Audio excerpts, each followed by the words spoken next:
भारतीय नागरिक सुरक्षा संहिता की बात हो, साक्ष्य अधिनियम की बात हो, इन तीनों कानूनों की। जी सुधाकर, हमने देखा है कि प्रधानमंत्री नरेंद्र मोदी का जोर लगातार तकनीक पर है और ये कानून में भी कहीं ना कहीं तकनीक पर जोर दिया गया है। जो वादी हो वो अपनी तरफ से तकनीक का यानी कि ऑडियो विजुअल का भी सहारा ले सकता है। साथ ही साथ हमने अभी देखा था कि प्रधानमंत्री नरेंद्र मोदी ने जब महानिदेशकों का जो सम्मेलन हुआ था उसमें भी उन्होंने तकनीक पर ज्यादा जोर दिया था कि किस तरह से देश की पुलिसिंग होनी चाहिए, आप कैसे टेक्नोलॉजी के साथ आगे बढ़ सकते हैं। ये नए कानून भी बताते हैं कि तकनीक के साथ देश किस तरह से आगे बढ़ रहा है, किस तरह से जनता और शासन और प्रशासन का समन्वय हो सकता है ताकि जनता को ज्यादा से ज्यादा न्याय मिल सके।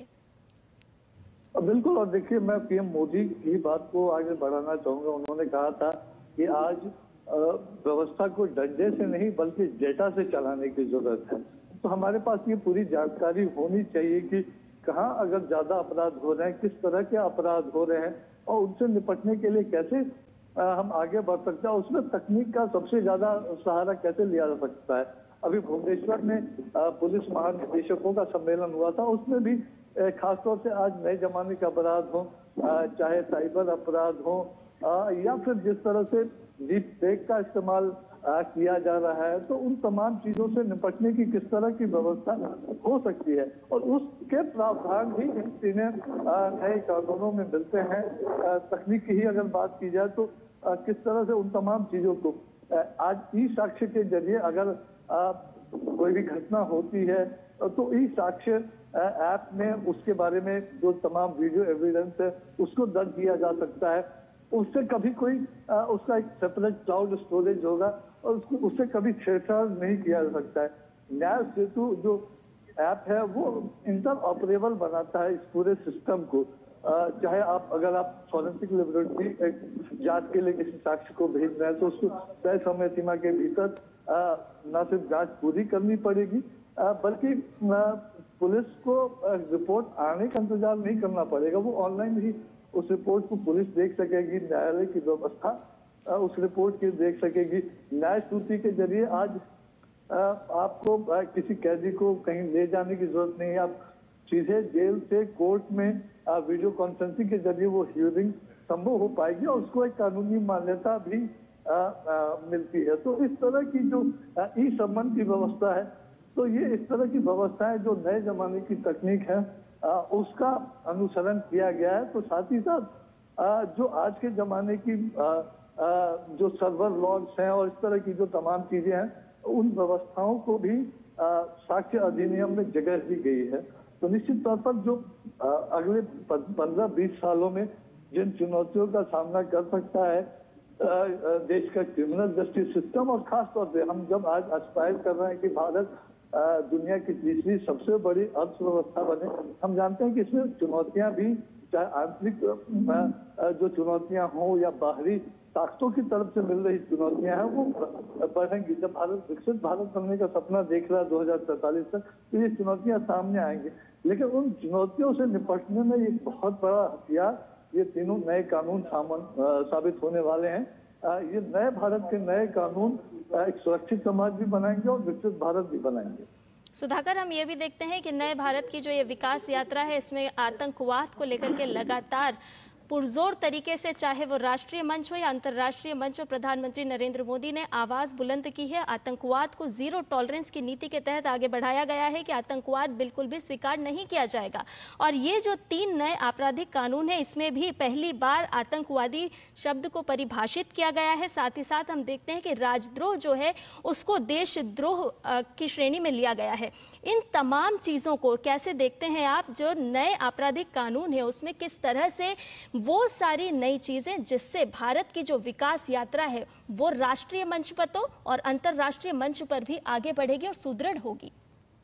बिल्कुल। देखिए, आतंकवाद पहले क्या होता था, एक तो आतंक का मुकाबला करने के लिए उस तरह की कानूनी ताकत न पुलिस के पास थी, और दूसरा क्या होता था, आतंक के नाम पर कई बार ऐसे मामले भी सामने आए जब कुछ राज्यों में पुलिस ने कुछ लोगों को परेशान किया होगा, ऐसे आरोप लगे। लेकिन आतंकवाद को जब पूरी तरह परिभाषित किया जाता है, आतंकवादी को परिभाषित किया जाता है, तो इस तरह के घटनाएं होने की संभावना लगभग खत्म हो जाती है। और एक बहुत बड़ी पहल इस कानून के जरिए की गई हो।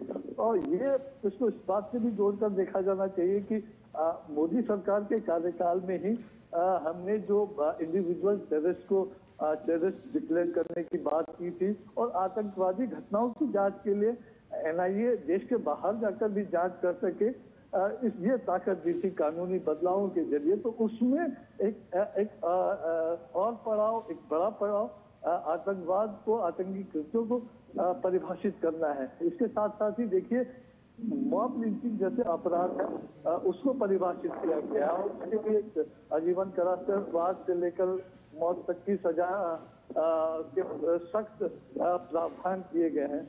पहले राजद्रोह का मतलब ये होता था कि अगर सरकार के खिलाफ कोई कुछ बोल रहा है, देखिए ये अंग्रेजी जमाने के कानून थे और अंग्रेज अपनी राजसत्ता और अपने खजाने की रक्षा के लिए वो कानून लेके आए थे।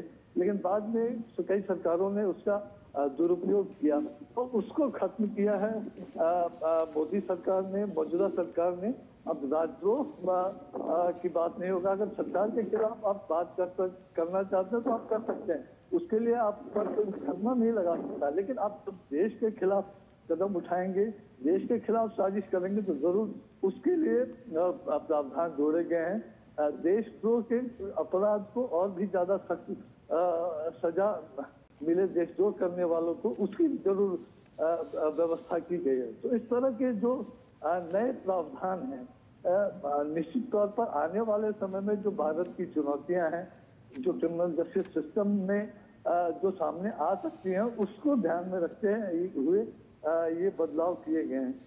इसके माफ कीजिएगा, इसके साथ ही जो लिंग की परिभाषा है, उसमें लिंग की परिभाषा में जो ट्रांसजेंडर है उसको भी लाया गया है, उसको भी समावेशित किया गया, तो उसको भी वो राइट्स मिल सके पुरुष महिलाओं की तरह। जो ट्रांसजेंडर व्यक्ति है उसकी व्यवस्था की गई है।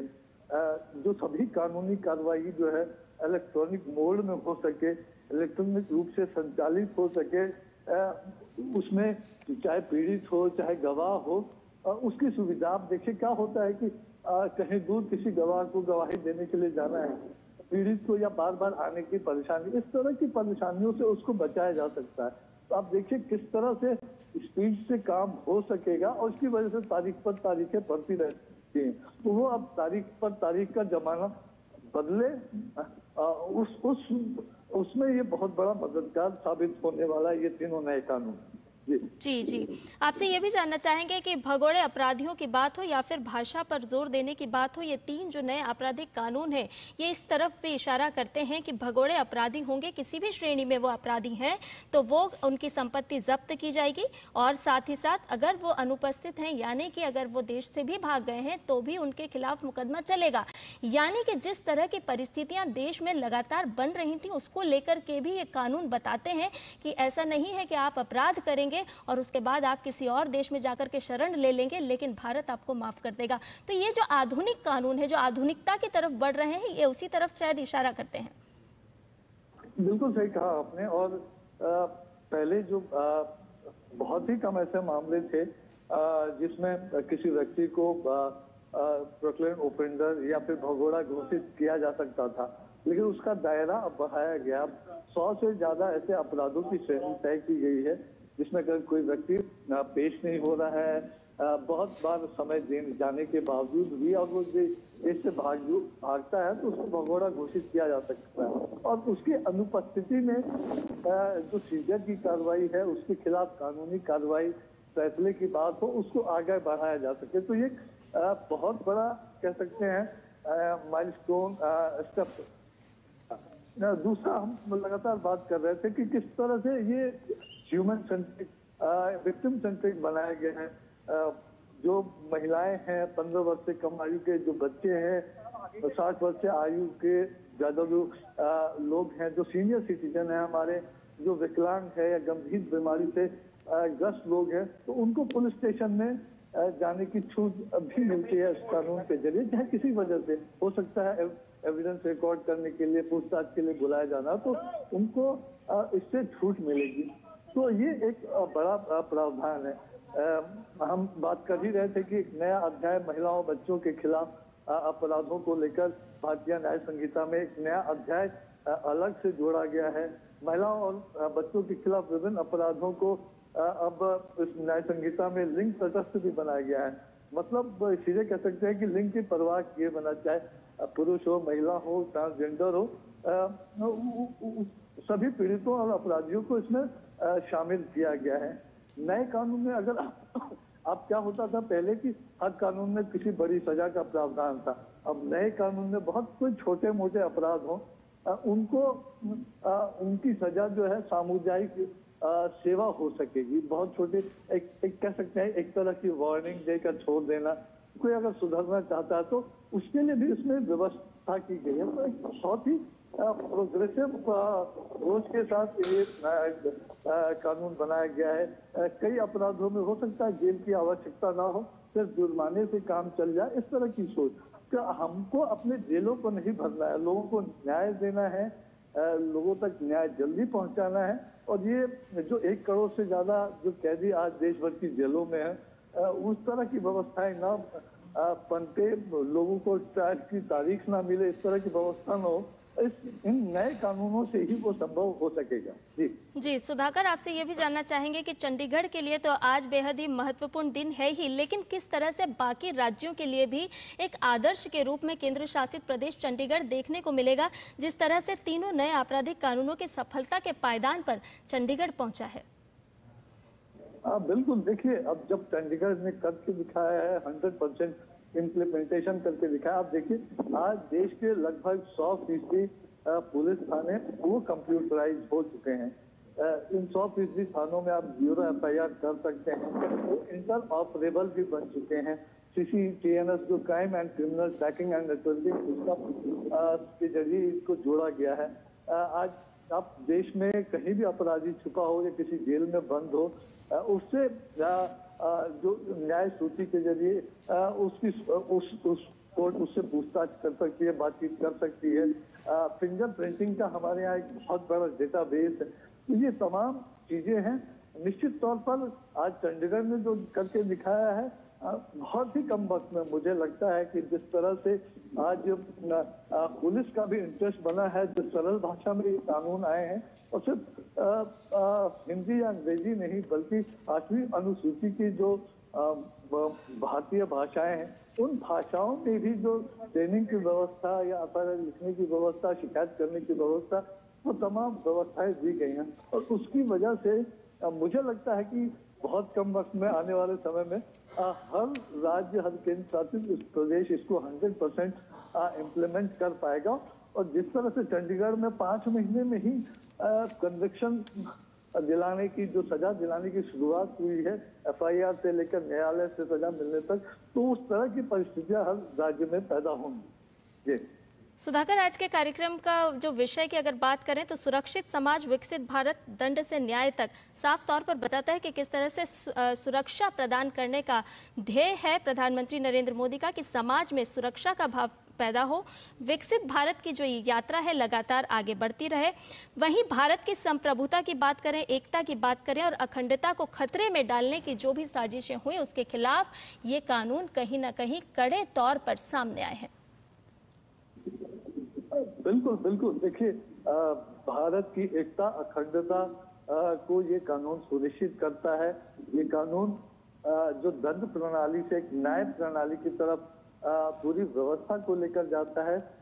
ये कानून जो पुलिस के अधिकार या सरकार के अधिकार से ज्यादा अब पीड़ितों को अधिकार देता है, विक्टिम को सहूलियत देता है। ये नए कानून स्पीडी ट्रायल से लेकर स्पीडी जस्टिस की बात करता है और उसको जमीन पर करके दिखाता भी है। ये नए जो कानून हैं, ये लिंग के साथ कोई भेदभाव नहीं, पुरुष, महिला, ट्रांसजेंडर सबके लिए समान रूप से एक तरह से व्यवस्था करता है। ये नए कानून जो भी कमजोर हैं, चाहे बच्चे हों, सीनियर सिटीजन हो, महिलाएं हो, उनके लिए विशेष व्यवस्थाओं की बात करता है। ये नए कानून आज दुनिया की जो आधुनिकतम तकनीकें हैं उसके इस्तेमाल को आगे बढ़ाता है। ये नए कानून जो आने वाले समय में भारत की जो चुनौतियां बनने वाली हैं, उन चुनौतियों के समाधान की बात करता है। ये नए कानून आप कह सकते हैं जो विकसित भारत का, सुरक्षित समाज का, जो विकसित भारत के साथ सुरक्षित समाज का जो सपना है उसको साकार करने की बात करता है। तो उस लिहाज से जरूर कह सकते हैं कि अगर आने वाले समय में मौजूदा सरकार के कुछ बहुत बड़े कामों को और देश की जो बीते 75-77 वर्षों की जो यात्रा उसमें अगर याद किया जाएगा तो एक युगांतकारी सुधार के तौर पर आने वाले समय में इसको याद किया जाने वाला है। जी, अगर संगठित अपराध की बात करें सुधाकर, या साइबर अपराध जो कि वर्तमान की एक बड़ी चुनौती बनी हुई है, तकनीक की तरफ तो हम लगातार आगे जा ही रहे हैं, लेकिन साथ ही साथ साइबर अपराध भी लगातार बढ़ रहे हैं, जिस पर हम देख रहे हैं कि गृह मंत्रालय लगातार काम कर रहा है। कई सारी ऐसी वेबसाइट्स भी हैं जिस पर लोग जाकर के शिकायत दर्ज कर सकते हैं, उसको लेकर के काम किया जा रहा है। ऐसे में ये कानून कितना शरण देता है, संरक्षण देता है उन लोगों को जो कहीं ना कहीं साइबर अपराध में ट्रैप हो जाते हैं। वो आम जनता जो तकनीक की तरफ तो बढ़ रही है, लेकिन बहुत सारी बारीकी से वो नहीं जानती कि वो साइबर अपराध की श्रेणी में कहीं ना कहीं लिप्त हो जाएगी, या फिर ट्रैप जो लोग कर रहे हैं, एक बड़ा जाल बिछा हुआ है जो कि साइबर अपराध को बढ़ावा दे रहा है। उन लोगों पर शिकंजा कसने के लिए ये कानून कितना प्रभावशाली नजर आता है? बिल्कुल, देखिए साइबर अपराध बहुत ही गंभीरता से बीते समय में इसको लिया जा रहा। आपको याद होगा अभी कुछ दिन पहले अपने मन की बात कार्यक्रम में पीएम मोदी ने डिजिटल अरेस्ट को लेकर बात की थी, किस तरह से उसको लेकर समाज में जागरूकता आनी चाहिए। तो एक तरफ एक पहलू जहां अवेयरनेस की बात है ताकि लोग इस तरह के स्थितियों में फंसे ना, अगर फंसते हैं तो तुरंत उनको एक मदद मिल सके, चाहे 1930 के जरिए। आप अगर आपको जिस वक्त भी पता चलता है कि आपके साथ कोई साइबर अपराध हुआ है, आप तत्काल उसी क्षण शिकायत दर्ज करा सकते हैं। उसका तुरंत नोटिस लिया जाएगा। अगर आपके खाते से पैसे निकाले गए हैं तो उसको फ्रीज किया जाएगा। आपको पुलिस की मदद चाहिए तो मदद आप तक तुरंत पहुंचाई जाएगी। और साथ ही साथ जो आज इन्वेस्टिगेशन की बात है कि तय समय में इन्वेस्टिगेशन होगा, विक्टिम को अपडेट करना पड़ेगा, न्यायालय तक से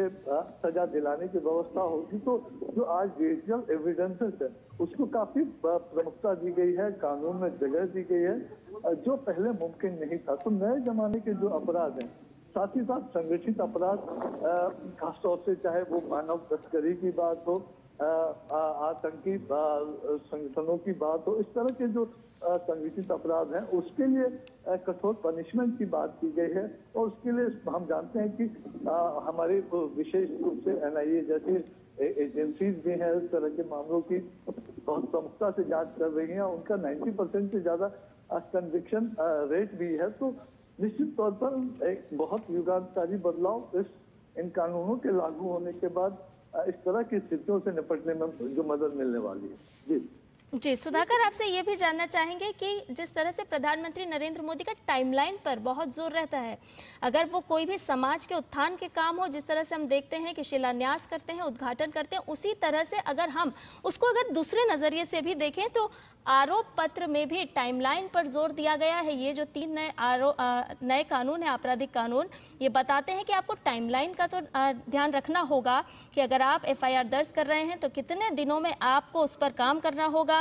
टाइमलाइन आरोप पत्र को लेकर के क्या होगी, यानी कि त्वरित न्याय कैसे मिले, इस पर जोर दिया गया है खास तौर पर। सर, आपको चार्जशीट फाइल करनी होगी। विशेष परिस्थितियों में आपको 90 दिन का और अतिरिक्त समय मिलेगा, और मतलब 180 दिन के भीतर। और ये बिल्कुल टाइमलाइन के साथ तमाम। उसके बाद कितने दिन में कोर्ट को नोटिस लेना है, अगर सुनवाई पूरी हो गई है तो 30 दिन के भीतर कोर्ट को सजा भी सुनानी है। फिर अपील के लिए 1 महीने का समय मिलेगा। ये सारी व्यवस्थाएं 3 साल के भीतर पूरी होनी है। इसके लिए बाकायदा टाइमलाइन है। अगर टाइमलाइन नहीं पूरे होते हैं तो इसके लिए भी जवाब देना पड़ेगा। तो जो जवाबदेही है वो हर स्तर पर तय की गई है। टाइमलाइन के साथ ये संभव हो पाएगा।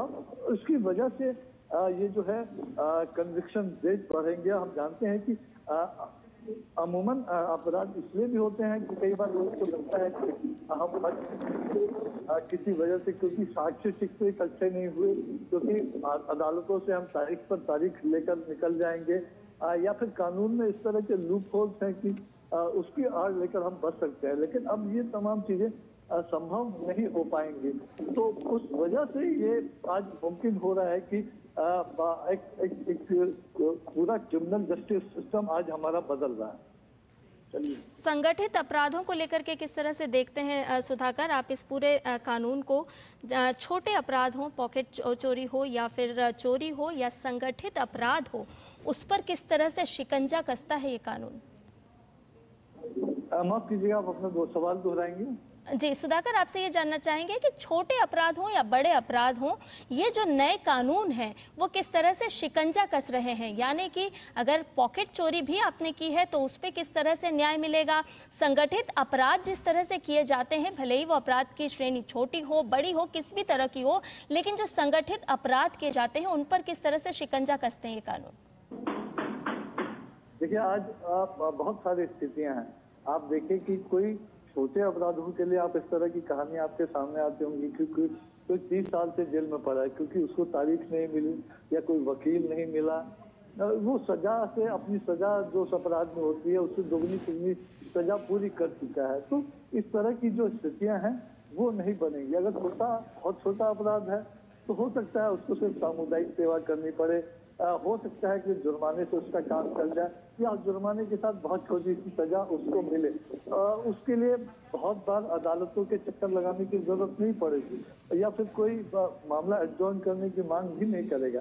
लेकिन अगर आपने गंभीर अपराध किए हैं तो उसमें उसी संवेदनशीलता के साथ, उसी शक्ति के साथ काम हो और एक नियत तय समय में विक्टिम की एक तरह से सहूलियत के हिसाब से विक्टिम को जो न्याय मिलता हुआ दिखे, उस लिहाज से सारी कार्रवाई पूरी करनी पड़ेगी और गंभीर अपराधों में गंभीर सजा दिलानी होगी। तो वो उस तरह के प्रावधान इन तीनों कानूनों में किए गए हैं। निश्चित तौर पर भारतीय न्याय संहिता और भारतीय नागरिक सुरक्षा संहिता, इसको जो भारतीय साक्ष्य अधिनियम है उसके जरिए मदद मिलने वाली है। तो एविडेंस गैदरिंग पे बहुत ज्यादा जोर है, एविडेंस शेयरिंग पे बहुत ज्यादा जोर है। आज देखिए, हम जानते हैं गुजरात में पहले से फॉरेंसिक साइंस लेबोरेटरी थी जब गुजरात के सीएम थे पीएम मोदी। उस दौरान उसके बाद उनके समय में ही नेशनल फॉरेंसिक साइंस लेबोरेटरी की शुरुआत हुई। देश के करीब दर्जन भर राज्यों में उसके सेंटर खुल चुके हैं और अगले 1-2 सालों में जो फॉरेंसिक विशेषज्ञ हैं, कम से कम हर साल 40,000 फॉरेंसिक एक्सपर्ट्स पैदा होंगे। तो आज हम फॉरेंसिक जांच की बात कर रहे हैं गंभीर अपराधों में, इन विशेषज्ञों के जरिए वो संभव हो सकेगा। तो सिर्फ एक कानून ही नहीं बनाया गया है, कानून के जो रिक्वायरमेंट्स हैं उसको पूरा करने की भी जो तमाम व्यवस्था है, चाहे टेक्नोलॉजी के स्तर पर हो, चाहे वो मैन पावर के स्तर पर हो, चाहे इंटर ऑपरेटिबिलिटी के स्तर पर हो, चाहे वो क्लाउड स्टोरेज के स्तर पे हो, चाहे वो डेटा के जरिए लगातार समीक्षा के स्तर पर हो, या फिर जीरो टॉलरेंस और जो बिजनेस बैंक है उसके स्तर पर हो, उसके लिए चाहे पुलिस कर्मियों की बात हो, न्याय कर्मियों की बात हो, उसके लिए लगातार ट्रेनिंग की व्यवस्था, वो तमाम चीजें करने के बाद इसको लागू किया गया। उसकी वजह से ये जो 100% इम्प्लीमेंटेशन वो पूरा हो पा रहा और अन्य राज्यों में हो, ये सपना भी देखा जा रहा है। सुधाकर, मॉब लिंचिंग को लेकर के किस तरह से देखते हैं आप कि मॉब लिंचिंग की जो घटनाएं होती हैं उसमें आजीवन कारावास या मौत तक की सजा का प्रावधान करता है ये कानून? बिल्कुल, देखिए, हमने देखा कि बीते कुछ समय में इस तरह की घटनाएं पहले भी थी, लेकिन एक तरह से लूप होल्स था कि एक रीजन होना चाहिए किसी के मर्डर के लिए, इस तरह की बातें सामने आती थी। तो उसकी आड़ में मॉब लिंचिंग किसी तरह से परिभाषित नहीं था, उसकी आड़ में कई बार अपराधी बच जाते थे। पहले भी ये होता था और आगे भी होने वाला था। उसी में बदलाव लाने के लिए नए कानून में मॉब लिंचिंग को पूरी तरह से परिभाषित किया गया है और मॉब लिंचिंग के लिए आजीवन कारावास से लेकर माफ कीजिएगा मौत की सजा तक का प्रावधान किया गया है। तो एक बहुत प्रोग्रेसिव फैसला और ये इसे कह सकते हैं विक्टिम सेंट्रिक, जो विक्टिम की फैमिली है उनको जरूर राहत मिलेगा। कोई भी इस काम को करने से पहले सैकड़ों बार सोचेगा कि अगर वो उस कार्रवाई में लिप्त होता है तो उसे के इसमें गंभीर परिणाम उसको भुगतने पड़ सकते हैं। सुधाकर, ये भी जानना चाहेंगे कि जिस तरह से एक माहौल हमने देखा है ये 3 नए आपराधिक कानून आने से पहले कि तारीख पे तारीख, और हम देखते थे कि कई बार इसी वजह से लोग न्यायालय की शरण में नहीं जाना चाहते थे या थाने तक एफआईआर तक नहीं करते थे, क्योंकि एक कहीं ना कहीं विश्वास का अभाव नजर आता था। लोगों को लगता था कि हम थाने जाएंगे, शायद हमें वापस भगा दिया जाएगा, हमारी रिपोर्ट दर्ज नहीं की जाएगी। लेकिन इस समय में जब हम देख रहे हैं कि लोगों में किस तरह से एक विश्वास बढ़ा है, चाहे वो पुलिस थाने हो या फिर न्याय प्रक्रिया में लोगों को न्याय का सहारा लेना हो, किस तरह से एक समन्वय हम देखते हैं। बिल्कुल, जो पूरे व्यवस्था है, हम सबसे पहली बात तो विक्टिम को थाने जाना ही पड़े। इस तरह का प्रेशर जो है नहीं हो सकेगा। तो कोई गंभीर अपराध हुआ है तो आप ऑनलाइन भी शिकायत दर्ज कर सकते हैं, 0 एफआईआर कर सकते हैं। आपको आपके साथ अगर मान लीजिए देश के किसी अन्य शहर में अपराध दर्ज हुआ है, आप दिल्ली में मुकदमा दर्ज करना चाहते हैं तो आप दिल्ली में दर्ज कर सकते हैं। आप जाने की स्थिति में नहीं है तो आप जो वीडियो कॉन्फ्रेंसिंग के जरिए भी बातचीत कर सकते हैं, पूछताछ में सहयोग कर सकते हैं। तो इस तरह की जो वो थाने की सोच। और दूसरी बात, इसके साथ साथ बहुत ज्यादा जोर है पुलिस की ट्रेनिंग पर, पुलिस को सेंसिटिव बनाने पर, पुलिस की जानकारी बढ़ाने पर। अलग से जो हर जिले में डायरेक्टर ऑफ प्रोसिक्यूशन के तरफ पर राज्य स्तर पर इस तरह की व्यवस्था हो तो प्रोसिक्यूशन भी हो सके। हम जानते हैं कि ठीक है, पुलिस ने जांच कर ली लेकिन फिर वो मामला प्रोसिक्यूशन के पास बहुत दिन तक पड़ा रहता है। तो एक बिल्कुल विशेष व्यवस्था हो, हर राज्य में इस तरह की स्थितियां बने। उसके लिए भी राज्यों को लगातार कहा जा रहा है, कई राज्यों ने इसके लिए कदम भी उठाए हैं। तो इस तरह की व्यवस्था तो थाने जाना एक अब अनिवार्यता उस तरह की नहीं रह गई है इन कानूनों में। और अगर थाने जाएंगे भी तो पुराने जमाने में जो एहसास होता था वो एहसास नहीं। अब डंडे की बात नहीं, डेटा की बात, उस पर जिस पर पीएम मोदी का जोर है। एक स्मार्ट पुलिस आपको मिलेगा, सेंसिबल पुलिस, रिलायबल पुलिस आपको मिलेगा, आपके स्वागत करने वाला, आपके प्रति संवेदनशील पुलिस मिले। इस तरह की व्यवस्था थाने में भी हो, उस सोच के साथ भी इन कानूनों को न सिर्फ बनाया गया है बल्कि उसके लिए वो इन कानूनों के मुताबिक वो थानों में बीट कांस्टेबल स्तर पर, उन तमाम स्तरों पर झलक भी उसकी दिखाई दे, उसकी भी व्यवस्था की जा रही है। भाषा पर भी जोर देता है ये कानून। आप जिस भी राज्य से आते हैं, क्योंकि हम जानते हैं कि देश विविधताओं का देश है भारत, और यहाँ पर अलग अलग राज्य, अलग अलग भाषा, अलग अलग बोली है, अलग अलग संस्कृति है, लेकिन किस तरह से हम अपनी संस्कृति को संजो सकते हैं, तो भाषा का भी जोर दिया गया है, ख्याल रखा गया है कि आप जिस भी भाषा में चाहें उस भाषा में केस चलेगा। बिल्कुल बिल्कुल, हम बात भी कर रहे हैं कि सिर्फ हिंदी अंग्रेजी की बात नहीं है। 8वीं अनुसूची में जितनी भी भारत की भाषाएं, उन भाषाओं में शिकायत करने, कानूनी प्रक्रिया को आगे बढ़ाने का आपको अधिकार रहेगा। तो इस कानून में सिर्फ व्यवस्था नहीं की गई है, आपको विक्टिम को ये अधिकार भी दिया गया है। तो आप मोहताज नहीं होंगे कि आपको किसी विशेषज्ञ की मदद लेनी है, क्योंकि आपको जो अंग्रेजी हिंदी जैसी भाषाएं नहीं आती, लेकिन आप अपनी स्थानीय, अपनी लोकल भाषा, अपने गांव की भाषा में भी शिकायत कर सकेंगे और उसका तरह से नोट किया जाएगा, उसके ऊपर कार्रवाई भी होगी। तो ये भी एक बहुत बड़ी पहल इस कानून के जरिए की गई है। सुधाकर, ये भी जानना चाहेंगे कि लगातार अपराधों में किस तरह से कमी लाई जा सकती है, उस पर प्रधानमंत्री नरेंद्र मोदी का जोर है। हम देखते हैं कि गृह मंत्री अमित शाह भी लगातार बैठकें करते हैं और साफ तौर पर उनका कहना होता है कि अपराधों में कमी किस तरह से लाई जा सकती है, उसको लेकर के कई बार विचार भी जाते हैं, कई बार थानों पर भी बात की जाती है, समन्वय बैठाया जाता है कि कैसे हम अपराधों में कमी ला सकते हैं। और कहीं ना कहीं हम देख रहे हैं कि जिस तरह से हम विकसित भारत की जो यात्रा में आगे बढ़ रहे हैं, तो लोगों के साथ जो समन्वय सरकार का भी है, और अगर हम पुलिसिंग की बात करें तो स्मार्ट पुलिसिंग की में भी देखते हैं तो किस तरह से एक समन्वय स्थापित हुआ है लोगों के बीच में, सरकार के बीच में और प्रशासन के बीच में। देखिए, बहुत वाजिब सवाल भी है आज के वक्त में।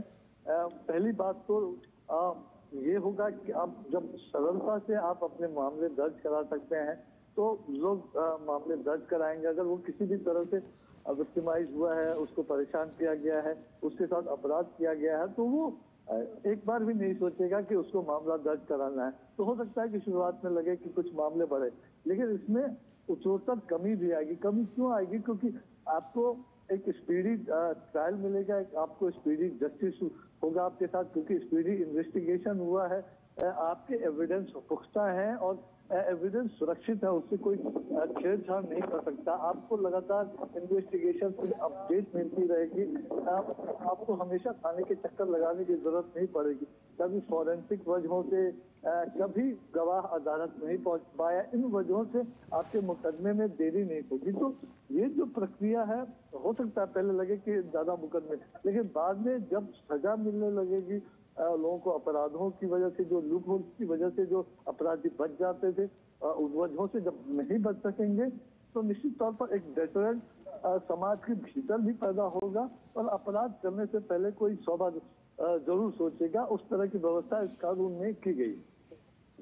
सुधाकर, पारदर्शिता की अगर बात करें तो किस तरह से पारदर्शी बनाता है ये जो 3 नए आपराधिक कानून है, ये पूरी व्यवस्था को किस तरह से पारदर्शी बना रहा है? जैसे कि हम देखते हैं कि प्रधानमंत्री नरेंद्र मोदी का लगातार जोर है कि आप पारदर्शी व्यवस्थाओं को ज़्यादा से ज़्यादा लागू कीजिए ताकि एक विश्वास पैदा हो, एक समन्वय पैदा हो।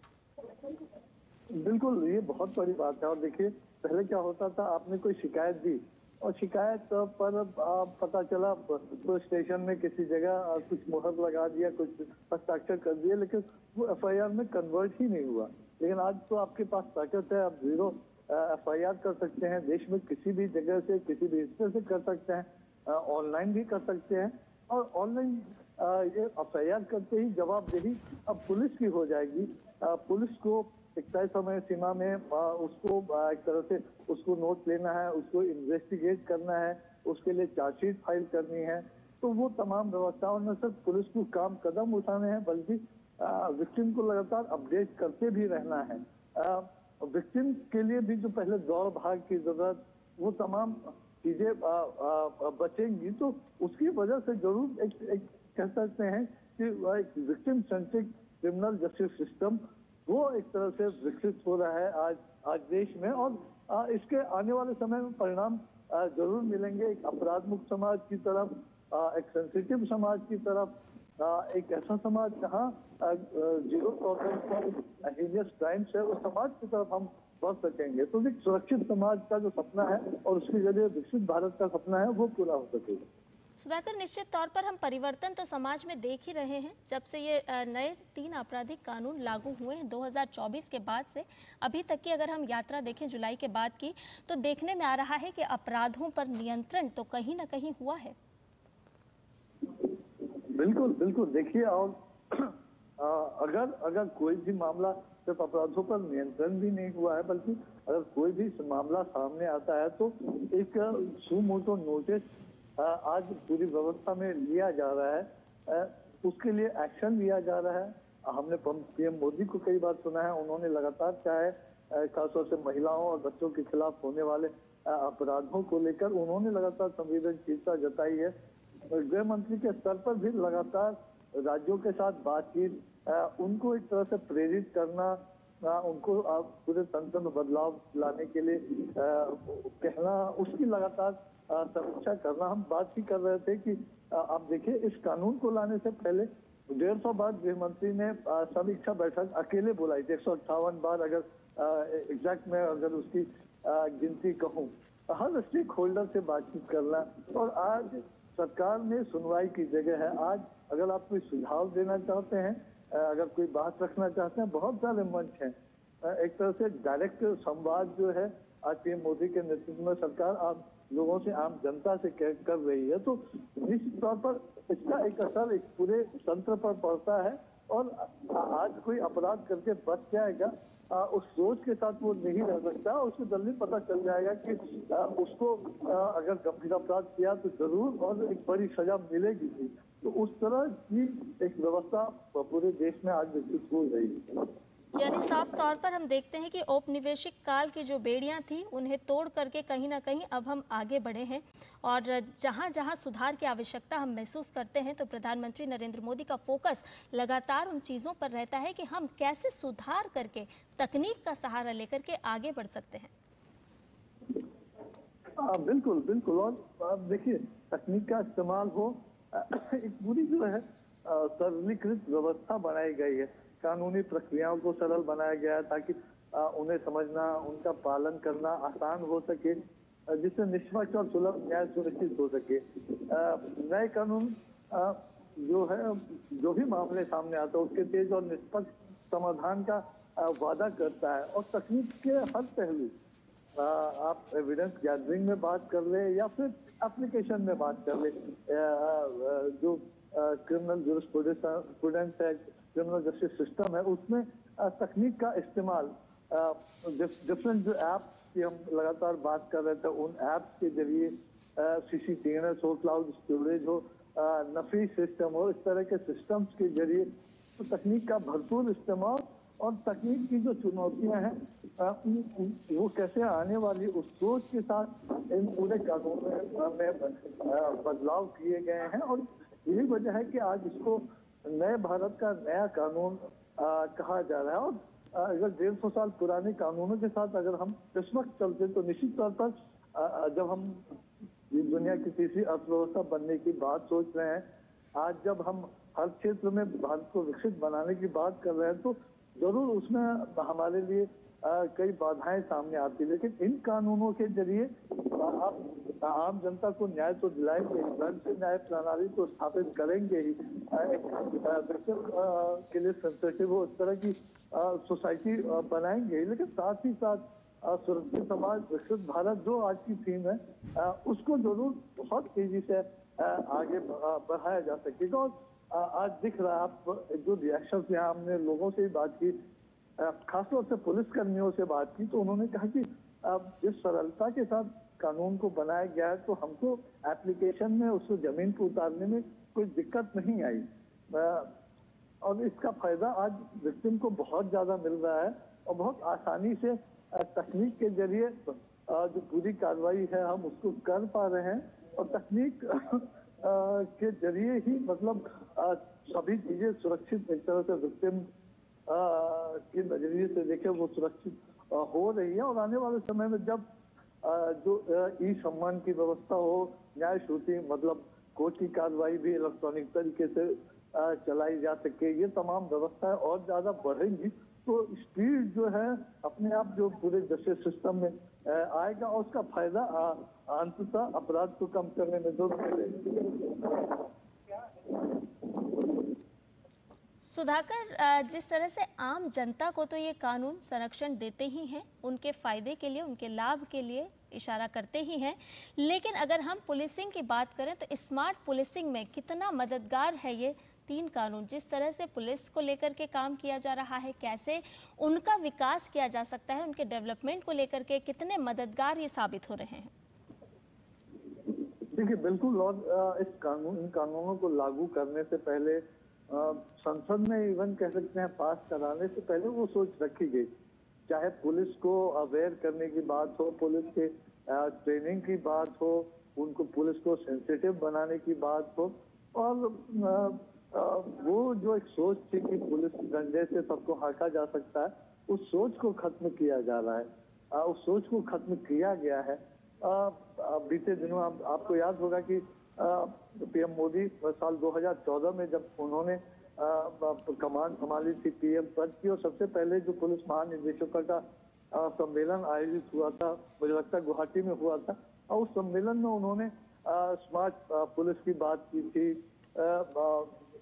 जो तो उस मकसद को पूरा करने के लिए पहले से काम किया जा रहा है, लेकिन उसमें एक तरह से एक बहुत बड़ा आधार आने वाले समय में स्मार्ट पुलिस बनाने में ये कानून साबित होने वाला है। पुलिस कर्मियों का भी बोझ आप कह सकते हैं, उनको जो मोटी मोटी फाइलें सहेज कर संभाल कर रखना पड़ता था, वो एविडेंस को कहीं एक दूसरी जगह से दूसरी जगह ले जाने में जो उनको दिक्कतें होती थी, उनको फॉरेंसिक रिपोर्ट नहीं समय पर मिल पाती थी, जिसकी वजह से जो अपराधी उसका फायदा उठा ले जाते थे। पुलिस कर्मियों पर भी जो इस तरह के जो तमाम प्रेशर थे और उस प्रेशर को कम किया जा सकेगा। और बीते समय में हमने देखा कि किस तरह से पुलिस प्रेजेंस बढ़ाया गया है, जो पुलिस पर्सनल की जो संख्या लगातार बढ़ाई जा रही है, चाहे राज्य पुलिसों में बात की जाए या फिर जो CPMF है, सेंट्रल पैरामिलिट्री फोर्सेस है, उनमें बात की जाए, महिलाओं की खासतौर से भागीदारी बढ़ाई जा रही है। अभी हाल ही में CISF ने ऐलान किया है कि वो अपनी नई महिला बटालियन बनाएगा। इस तरह के जो तमाम ऐलान, उसमें बहुत बड़ी भूमिका बढ़ाने वाले। जी,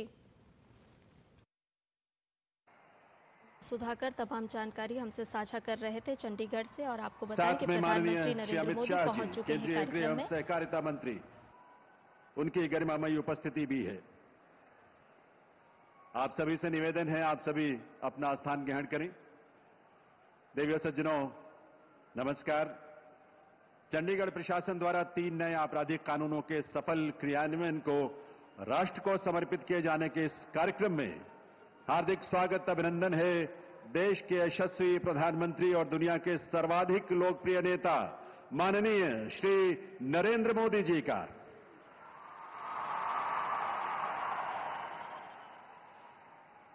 देवियों सज्जनों, देश में औपनिवेशिक शासन के दौरान स्वाधीनता के स्वरों को दबाने के लिए, कुचलने के लिए विदेशी शासकों द्वारा देश में जिन आपराधिक कानूनों को लागू किया गया था, देश की स्वतंत्रता के बाद भी वैसे कानूनों का लागू रहना या उनके आधार पर बनाए गए आपराधिक कानूनों का क्रियान्वयन एक दुर्भाग्यपूर्ण स्थिति थी। माननीय प्रधानमंत्री श्री नरेंद्र मोदी जी की प्रेरणा और पहल से आज गुलामी के उन प्रतीकों से हम मुक्त हो चुके हैं। विकसित भारत के शिल्पी, ऐसे दूरदृष्टा माननीय प्रधानमंत्री श्री नरेंद्र मोदी जी का वंदन, अभिनंदन। मैं निवेदन करूंगा केंद्रीय गृह मंत्री श्री अमित शाह जी से कि वे इस अवसर पर माननीय प्रधानमंत्री महोदय को शॉल भेंट कर उनका आप सबकी गरिमामयी उपस्थिति में वंदन, अभिनंदन करें, स्वागत करें माननीय प्रधानमंत्री श्री नरेंद्र मोदी जी का। करतल ध्वनि आप सबकी तरफ से पूरे सम्मान भरी करतल ध्वनि के साथ आइए स्वागत करें। निवेदन यूटी चंडीगढ़ के प्रशासक श्री गुलाब चंद कटारिया जी से कि वे माननीय प्रधानमंत्री महोदय को एक पेंटिंग भेंट करें। देवियों सज्जनों, एक 3D पेंटिंग है ये, जिसमें चंडीगढ़ की पहचान, ओपन हैंड समेत यहां के महत्वपूर्ण स्मारकों और भवनों का 3D चित्र अंकित है। बहुत बहुत वंदन, अभिनंदन माननीय प्रधानमंत्री महोदय का। मैं अब निवेदन करूंगा माननीय केंद्रीय गृह एवं सहकारिता मंत्री श्री अमित शाह जी से कि वे इस अवसर पर अपने स्वागत संबोधन के लिए पधारें। माननीय श्री अमित शाह जी।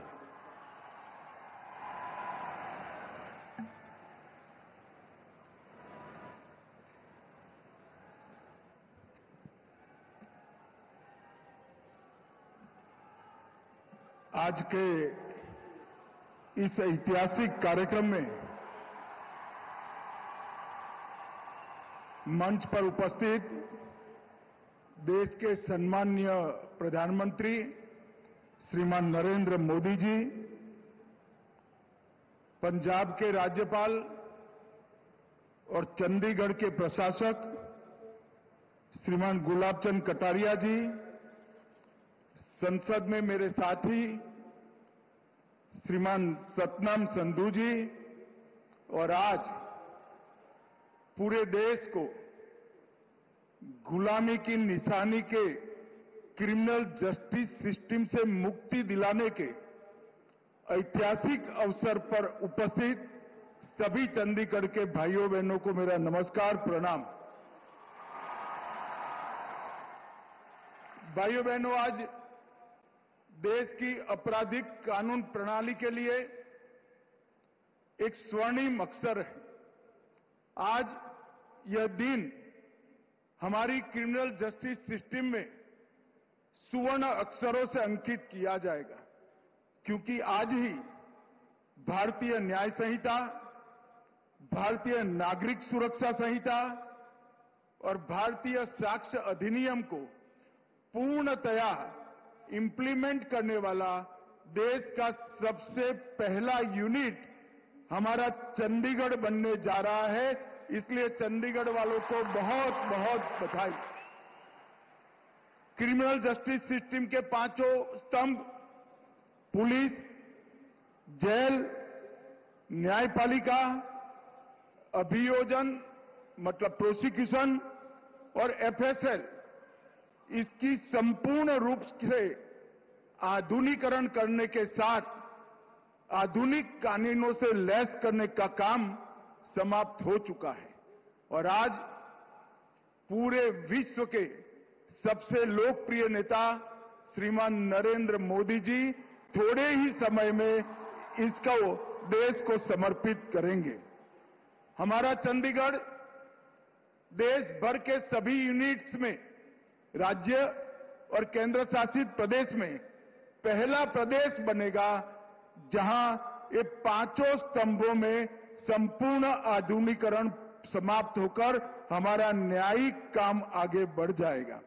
वैसे तो एक कानून को 1 जुलाई से परिपत्रित किया गया, परंतु इसके अंदर ढेर सारे नए प्रावधान हैं, नई व्यवस्थाएं खड़ी करनी है और नई संस्थाओं को भी बनाना है। इसलिए कानून के अंदर ही प्रावधान है कि एक पुलिस स्टेशन, एक जिला, पूरा राज्य और अंततोगत्वा पूरा देश इसके लिए घोषित बारी बारी कर दिया जाएगा। परंतु चंडीगढ़ प्रशासन, उनके प्रशासक गुलाबचंद जी और उनकी पूरी टीम को मैं साधुवाद देना चाहता हूं कि 5 ही महीने के कालखंड में पूरा इंप्लीमेंटेशन समाप्त कर आज चंडीगढ़ नए कानूनों का स्वागत कर रहा है। हमारे लिए गर्व का विषय है।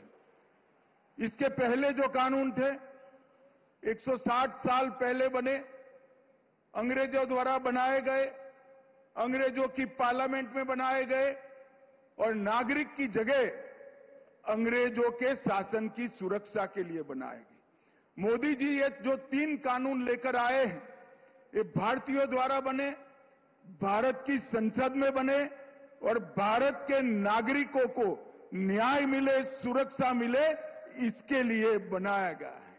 प्रधानमंत्री जी ने एक आग्रह रखा था सरकार के सभी विभागों के सामने कि हमारे प्रशासन में से गुलामी के सभी चिन्हों को समाप्त कर नए भारत की सोच को प्रत्यापित करना चाहिए। और मुझे बड़ा संतोष है कि देश की 140 करोड़ जनता की सुरक्षा, सम्मान और उनके संविधानदत्त अधिकारों की रक्षा करने वाली सिस्टम हमारी आपराधिक न्याय प्रणाली अब पूर्णतया भारतीय आज से बन गई है और भारत के लोगों के बनाए हुए कानून से आप सबको न्याय मिलने वाला है। इसमें दंड की कोई जगह नहीं है, न्याय मिलना है। इससे किसी भी एफआईआर को मैं आपको विश्वास के साथ कहता हूं 3 साल में एक पूरे देश भर के हर यूनिट में इसका इंप्लीमेंटेशन हो जाएगा। अब चंडीगढ़ में हो चुका है। आप कोई भी एफआईआर रजिस्टर कराइए, 3 साल के अंदर आपको न्याय मिलेगा। तारीख पे तारीख से आप मुक्ति पा जाएंगे। और आजादी के 77 साल के बाद मोदी जी ने ये अधिकार नागरिकों को दिया है। ये कानून नागरिक की संपत्ति, नागरिकों का सम्मान और उसके संविधानदत्त अधिकारों का रक्षण करने का काम करेगा। और इस कानून की सबसे बड़ी विशेषता है इसकी आत्मा भारतीय है और उद्देश्य भारत के नागरिकों को न्याय दिलाना है। और 160 साल के बाद हम हमारे देश के नागरिकों द्वारा बनाए हुए कानूनों से आगे बढ़ रहे हैं। मित्रों, ये कानून वैसे तो एक साथ से पूरे देश भर में लागू हो गए हैं। हर राज्य में अलग अलग चरण पर इसकी इम्प्लीमेंटेशन की व्यवस्था हो रही है, परंतु चंडीगढ़ आज पूर्णतया इम्प्लीमेंट कर पाया है। और मैं आपको विश्वास दिलाता हूं कि 3 साल में इसका पूर्ण इम्प्लीमेंटेशन के बाद हमारी क्रिमिनल जस्टिस सिस्टम दुनिया की सबसे आधुनिक क्रिमिनल जस्टिस सिस्टम होगी, ये मैं आपको विश्वास के साथ कह सकता हूं। इसके अंदर अभी की तो सभी टेक्नोलॉजी का समावेश किया गया है, परंतु टेक्नोलॉजी की व्याख्या इस तरह से की गई है कि कितने भी अनुसंधान होंगे, व्याख्या को बदलने की जरूरत नहीं पड़ेगी। और ये बदलाव जो 140 करोड़ की आबादी के सुखाकारी के लिए हो रहा है, मैं विश्वास के साथ कह सकता हूं, हमारे 140 करोड़ की आबादी वाले देश का ये बदलाव दुनिया का सबसे बड़ा रिफॉर्म बनेगा, इसमें किसी को शंका रखने की जरूरत नहीं है। ये कानूनों को बनाने के लिए अगस्त 19 से मोदी जी के मार्गदर्शन में सातत्यपूर्ण तरीके से गृह विभाग ने बैठकें की, 160 से अधिक बैठकें की। इसमें राज्यपालों, मुख्यमंत्रियों, उपराज्यपालों, प्रशासकों, मुख्य न्यायाधीश, भारत की सुप्रीम कोर्ट के, हाई कोर्ट के मुख्य न्यायाधीश, बार काउंसिल, बार एसोसिएशन, विश्वविद्यालय, संसद सदस्य, देश के सभी आईपीएस ऑफिसर, ये सब के साथ हमने चर्चा कर इनके सुझाव लेकर उसको संपूर्ण करने का प्रयास किया गया है। और ये 4 साल जो लगे, ये 4 साल में अनेक स्तर पर दुनिया भर की आधुनिक तकनीक का और आधुनिक प्रावधानों का भी स्टडी किया गया है। लगभग 43 देशों के क्रिमिनल जस्टिस सिस्टम की हमने अभ्यास कर बनाने का काम। और ये कानून जब से इंप्लीमेंट करने का नोटिफिकेशन हुआ, तब से अब तक लगभग 11,34,000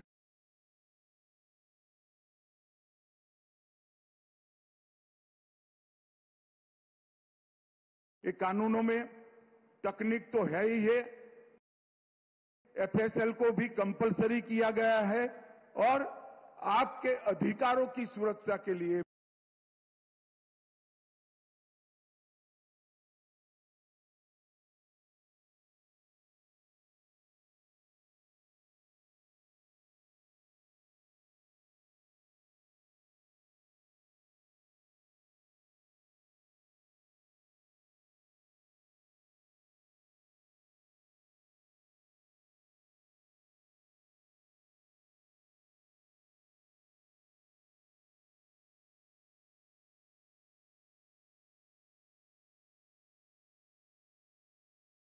ये कानूनों में तकनीक तो है ही है, एफएसएल को भी कंपलसरी किया गया है और आपके अधिकारों की सुरक्षा के लिए भी कई जगह पर प्रावधान जोड़े गए हैं। इस कानूनों में महिलाओं और बच्चों के लिए एक सेपरेट चैप्टर जोड़ा गया है। आतंकवाद और संगठित अपराध की अब तक कोई व्याख्या नहीं थी, जिसका आतंकवादियों को फायदा होता था। आतंकवाद और संगठित अपराध को व्याख्याहित किया गया है। हर एफआईआर रजिस्टर करने वाले नागरिक को 90 दिन में पुलिस को प्रोग्रेस रिपोर्ट कंपलसरी कर दिया गया है। ई एफआईआर और जीरो एफआईआर के माध्यम से आपको एफआईआर कराने के लिए थाने पर जाने की जरूरत नहीं है। ई साक्ष्य पोर्टल, वीडियो कॉन्फ्रेंसिंग का पोर्टल और एफएसएल, कई सारे पोर्टल और डेटाबेस को इस कानून के साथ जोड़ा गया है और आने वाले 6 माह के अंदर ही 1 क्लिक ऑल डेटाबेस इसको हम लागू कर देंगे। Inter operable criminal justice system ICJS के माध्यम से पुलिस, न्यायपालिका, फोरेंसिक, प्रोसिक्यूशन और जेल, ये सब के अंदर एक ई वार्ता की सुविधा चंडीगढ़ में समाप्त हो गई है और जो भगोड़े हैं उनको भी ट्रायल इन एब्सेंसिया से अब दंडित किया जाएगा। और सबसे बड़ी बात है, ये सभी कानून और सभी अभियोजन प्रोसिक्यूशन 8वीं अनुसूची की भाषा में भाषिणी ऐप के माध्यम से अब उपलब्ध कराए जाएंगे। भ्रष्टाचार को कम करने के लिए डायरेक्टर ऑफ प्रोसिक्यूशन का काम पद का सृजन किया गया है और वर्षों से जो राजद्रोह का प्रावधान था उसको बदलकर अब देशद्रोह ने इसका स्थान लिया है। अब तक लगभग 11 लाख से ज्यादा एफआईआर हुई है।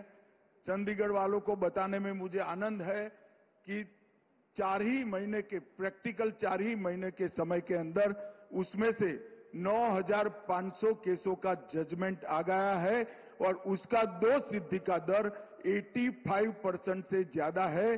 अभी हमारा दोष सिद्धि का दर 58% पर है। यही बताता है कि कानून आने के बाद कम समय में न्याय मिलेगा, दोष सिद्धि ज्यादा होगी, जिससे गुनाह का प्रमाण भी प्रतिशत भी नीचे आएगा।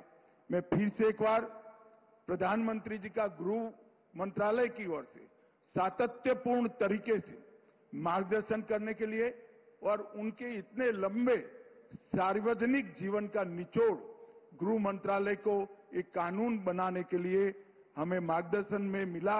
इसके कारण एक कानून अपने आप में एक प्रकार से संपूर्ण बन चुके हैं। मैं चंडीगढ़ के प्रशासक और प्रशासन को भी बहुत बहुत बधाई देना चाहता हूं कि इतने कम समय में हर पुलिस स्टेशन, हर कोर्ट, एफएसएल, जेल और सारे सरकारी वकीलों की ऑफिस को आपने इसके साथ जोड़ा है। ये अभिनंदनीय है और आज बड़े हर्ष के साथ मैं कहना चाहता हूं, अभी थोड़ी ही देर में मोदी जी इन कानूनों को चंडीगढ़ की जनता को अपने वक्तव्य के द्वारा उपलब्ध कराएंगे और चंडीगढ़ पहला राज्य होगा जो नए भारत के नए कानूनों का पूर्ण रूप से स्वागत करेगा। सभी को बहुत बहुत बधाई और धन्यवाद।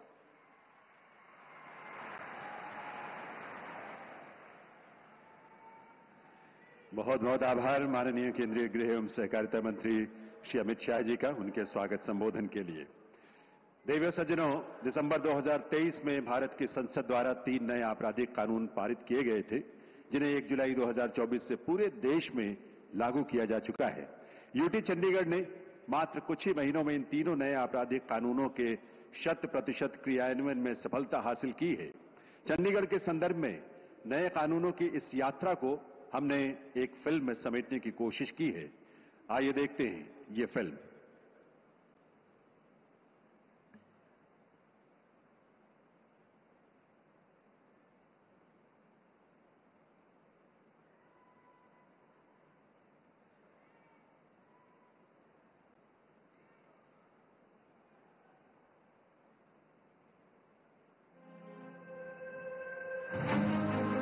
वेदकाल से ही भारत में न्याय आधारित कानून व्यवस्था की परंपरा रही है। चाणक्य नीति भी इसकी पुष्टि करती है, जिसमें चाणक्य कहते हैं कि राजा हमेशा नियम और सत्य को देखकर ही न्याय करता है। लेकिन भारत के न्याय आधारित कानून का स्वरूप गुलामी के दौर में दंड आधारित हो गया। वर्ष 2024 दिन 1 जुलाई 7 दशकों से लंबे स्वतंत्र भारत की प्रगति यात्रा का एक ऐतिहासिक दिन, जो भारत द्वारा अंग्रेजों के समय से चले आ रहे दंड आधारित कानूनों को हटाकर अपनी संसद द्वारा राष्ट्रहित में पारित 3 नए कानूनों को देश में लागू कर दिया गया। भारतीय न्याय संहिता, भारतीय नागरिक सुरक्षा संहिता और भारतीय साक्ष्य अधिनियम। भारत के इन 3 नए कानूनों में आधुनिक तकनीक के उपयोग को बढ़ावा दिया गया है एवं महिलाओं, बच्चों और अन्य नागरिकों की सुरक्षा के साथ तेज न्याय पर जोर दिया गया है। आजादी के इतने दशक बाद गुलामी की मानसिकता से उभरते हुए देश ने इंडियन पिनल कोड की जगह भारतीय न्याय संहिता को एडॉप्ट किया है। विकसित भारत की आकांक्षाओं के अनुकूल इन नए कानूनों में दंड नहीं बल्कि न्याय की प्रधानता है। महिलाओं और बच्चों के विरुद्ध अपराध के लिए कठोर प्रावधान है। जांच से लेकर न्यायपालिका तक आधुनिक तकनीक और डिजिटलीकरण को प्रमुखता दी गई है, जिससे देश के कानून भारत को विकसित राष्ट्र बनाने की अपनी भूमिका पर खरे उतरे। चंडीगढ़ प्रशासन द्वारा आपराधिक न्याय प्रणाली के सभी स्तंभों में पूरी तरह से डिजिटल फॉर्म लागू करते हुए CCTNS यानी crime and criminal tracking network and systems और ICJS 2.0 यानी इंटीग्रेटेड क्रिमिनल जस्टिस सिस्टम को व्यवहार में लाया जा रहा है। इस प्रक्रिया में आपराधिक न्याय प्रणाली के सभी स्तंभों का न्याय सेतु द्वारा सीमलेस एकीकरण किया गया है, जिससे सारी जानकारियां एक डैशबोर्ड पर रियल टाइम में उपलब्ध हो जाती हैं। इससे चंडीगढ़ प्रशासन के अधिकारियों को अब केस की पूरी जानकारी बस एक क्लिक के माध्यम से मिल जाती है। साथ ही चंडीगढ़ पुलिस ने ई-साक्ष्य, ई-समन और न्याय श्रुति नामक 3 अन्य डिजिटल नवाचारों को लागू करने की पहल की है, जिससे प्रशासनिक कार्यवाही और भी निष्पक्ष, सुलभ एवं पारदर्शी बनाई जा रही है। नए आपराधिक कानूनों को अपनाकर देश भर की पुलिस प्रशासन अब नए स्वरूप में कर्तव्य निष्ठा के साथ न्याय युग को लाने के लिए कदम ताल कर रही है। आज के विशिष्ट अवसर पर सुरक्षित समाज से विकसित भारत के निर्माण को अपनी प्रतिबद्धता दर्शा रहे और दंड नहीं न्याय की परिभाषा गढ़ रहे नए आपराधिक कानूनों के सफल क्रियान्वयन का माननीय प्रधानमंत्री श्री नरेंद्र मोदी द्वारा राष्ट्र को समर्पण किया जा रहा है।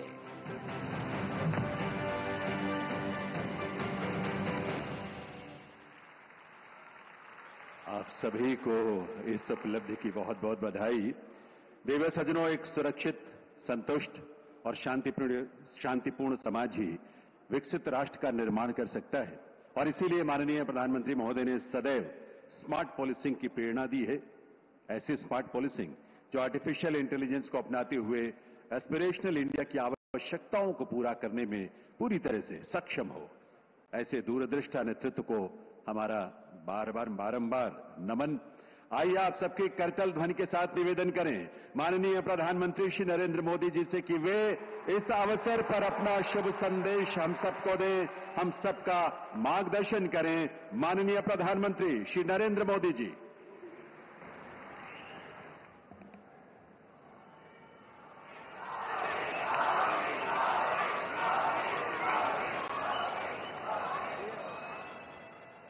केंद्रीय मंत्रिमंडल में मेरे साथी श्रीमान अमित शाह, चंडीगढ़ के प्रशासक श्री गुलाबचंद कटारिया जी,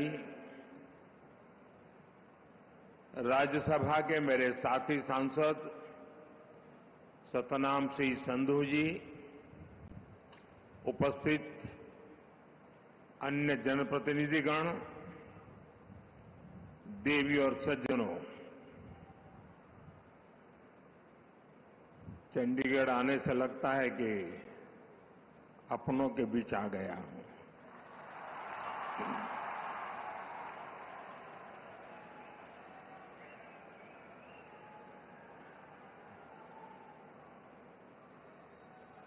चंडीगढ़ की पहचान शक्ति स्वरूपा मां चंडी का नाम से जुड़ी है। मां चंडी यानी शक्ति का वह स्वरूप जिससे सत्य और न्याय की स्थापना होती है। यही भावना भारतीय न्याय संहिता, नागरिक सुरक्षा संहिता के पूरे प्रारूप का आधार भी है। एक ऐसे समय में जब देश विकसित भारत का संकल्प लेकर आगे बढ़ रहा है, जब संविधान के 75 वर्ष हुए हैं, तब संविधान की भावना से प्रेरित भारतीय न्याय संहिता का प्रभाव प्रारंभ होना, उसका प्रभाव में आना, एक बहुत बड़ी शुरुआत है। देश के नागरिकों के लिए हमारे संविधान ने जिन आदर्शों की कल्पना की थी, उन्हें पूरा करने की दिशा में ये ठोस प्रयास है। ये कानून कैसे अमल में लाए जाएंगे, अभी मैं इसका लाइव डेमो देख रहा था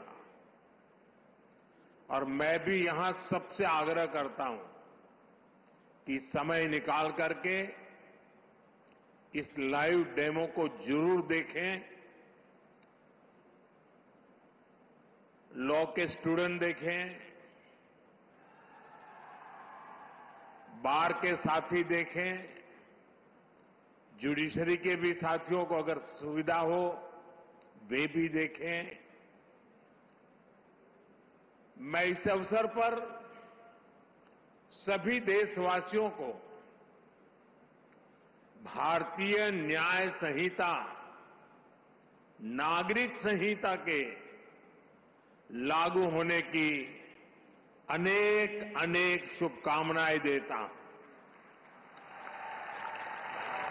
और चंडीगढ़ प्रशासन से जुड़े सबको बधाई देता हूं। साथियों, देश की नई न्याय संहिता अपने आप में जितना समग्र दस्तावेज है, इसको बनाने की प्रक्रिया भी उतनी ही व्यापक रही है। इसमें देश के कितने ही महान संविधानविदों और कानूनविदों की मेहनत जुड़ी है। गृह मंत्रालय ने इसे लेकर जनवरी 2020 में सुझाव मांगे थे। इसमें देश के मुख्य न्यायाधीशों का सुझाव और मार्गदर्शन रहा। इनमें हाई कोर्ट्स के चीफ जस्टिस, उन्होंने भरपूर सहयोग दिया।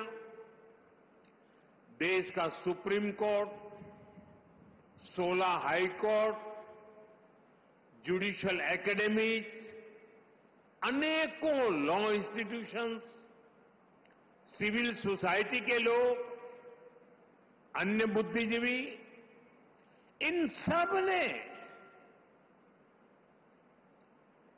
वर्षों तक मंथन किया,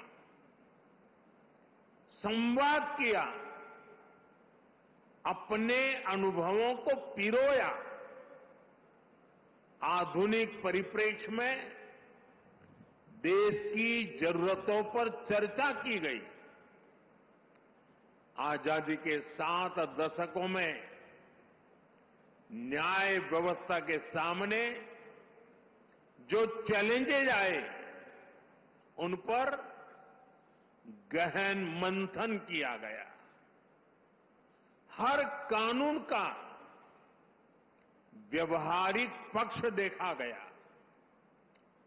फ्यूचरिस्टिक पैरामीटर्स पर उसे कसा गया।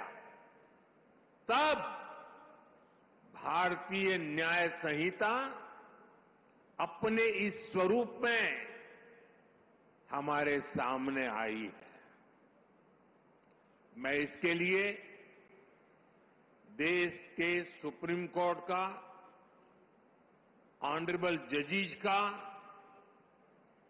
देश की सभी हाई कोर्ट्स का, विशेषकर हरियाणा पंजाब हाई कोर्ट का मैं विशेष आभार प्रकट करता हूं। मैं बार का भी धन्यवाद करता हूं कि जिन्होंने आगे आकर इस न्याय संहिता की ओनरशिप ली है, बार के सभी साथी बहुत बहुत अभिनंदन के अधिकारी हैं। मुझे भरोसा है सबके सहयोग से बनी भारत की ये न्याय संहिता भारत की न्याय यात्रा में मील का पत्थर साबित होगी।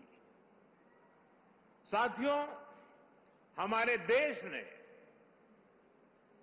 1947 में आजादी हासिल की थी। आप कल्पना करिए, सदियों की गुलामी के बाद जब हमारा देश आजाद हुआ, पीढ़ियों के इंतजार के बाद, लक्षावधि लोगों के बलिदानों के बाद जब आजादी की सुबह आई, तब कैसे कैसे सपने थे, देश में कितना उत्साह था। देशवासियों ने भी सोचा था अंग्रेज गए हैं तो अंग्रेजी कानूनों से भी मुक्ति मिलेगी। अंग्रेजों के अत्याचार का, उनके शोषण का जरिया ये कानून ही तो थे। ये कानून बनाए भी तब गए थे जब अंग्रेजी सत्ता भारत पर अपना शिकंजा बनाए रखने के लिए कुछ भी करने को तैयार थी। 1857 में, और मेरे नौजवान साथियों को मैं कहूंगा याद रखिए, 1857 में देश का पहला बड़ा स्वाधीनता संग्राम लड़ा गया। उस 1857 के स्वातंत्र संग्राम ने अंग्रेजी हुकूमत की जड़ें हिला दी थी। देश के हर कोने में बहुत बड़ी चुनौती पैदा कर दी थी। तब जाकर के उसके जवाब में अंग्रेज 1860 में, 3 साल के बाद, इंडियन पिनल कोड यानी आईपीसी लेकर आए। फिर कुछ साल बाद इंडियन एविडेंस एक्ट लाया गया और फिर सीआरपीसी का पहला ढांचा अस्तित्व में आया। इन कानूनों की सोच और मकसद यही था कि भारतीयों को दंड दिया जाए, गुलाम रखा जाए। और दुर्भाग्य देखिए, आजादी के बाद दशकों तक हमारे कानून उसी दंड संहिता और पिनल माइंडसेट के इर्द गिर्द ही घूमते रहे, मंडराते रहे। और जिनका इस्तेमाल नागरिकों को गुलाम मानकर होता था। समय समय पर इन कानूनों में छोटे मोटे सुधार करने के प्रयास हुए, लेकिन इनका चरित्र वही बना रहा। आजाद देश में गुलामों के लिए बने कानूनों को क्यों ढोया जाए, ये सवाल न हमने खुद से पूछा, न शासन कर रहे लोगों ने इस पर विचार करने की जरूरत समझी।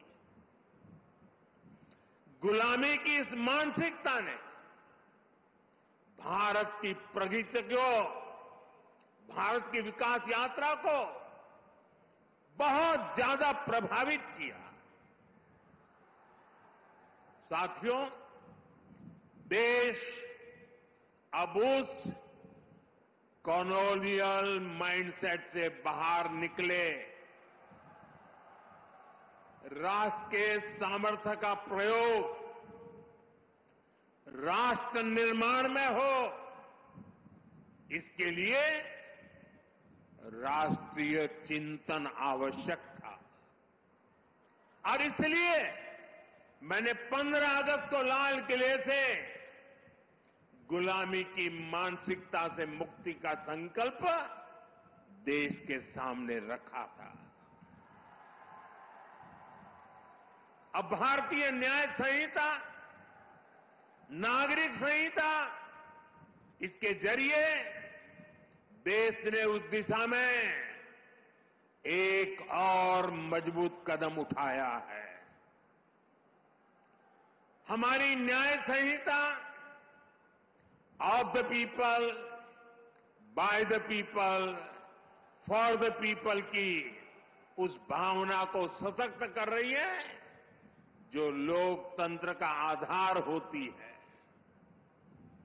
साथियों, न्याय संहिता समानता, समरसता और सामाजिक न्याय के विचारों से बुनी गई है।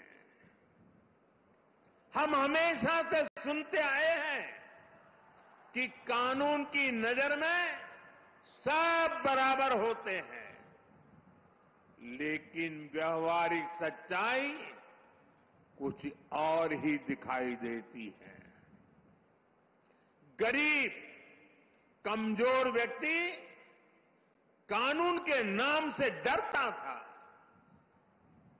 जहां तक संभव होता था, वो कोर्ट, कचहरी और थाने में कदम रखने से डरता था। अब भारतीय न्याय संहिता समाज के इस मनोविज्ञान को बदलने का काम करेगी।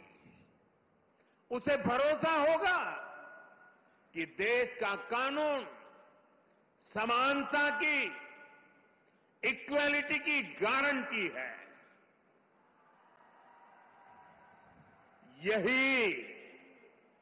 यही सच्चा सामाजिक न्याय है, जिसका भरोसा हमारे संविधान में दिलाया गया है।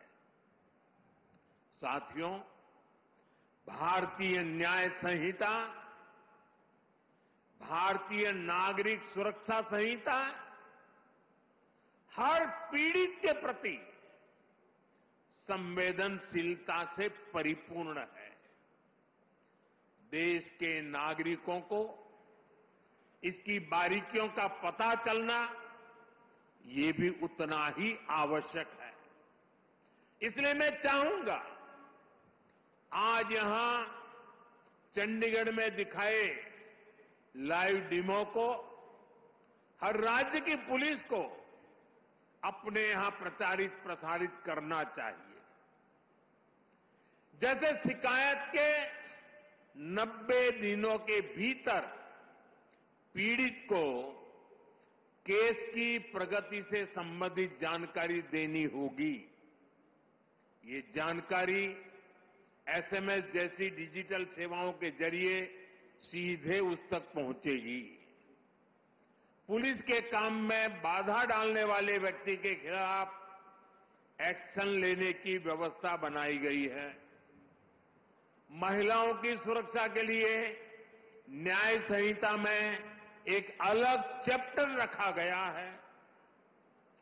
वर्क प्लेस पर महिलाओं के अधिकार और सुरक्षा, घर और समाज में उनके और बच्चों के अधिकार, भारतीय न्याय संहिता ये सुनिश्चित करती है कि कानून पीड़िता के साथ खड़ा हो।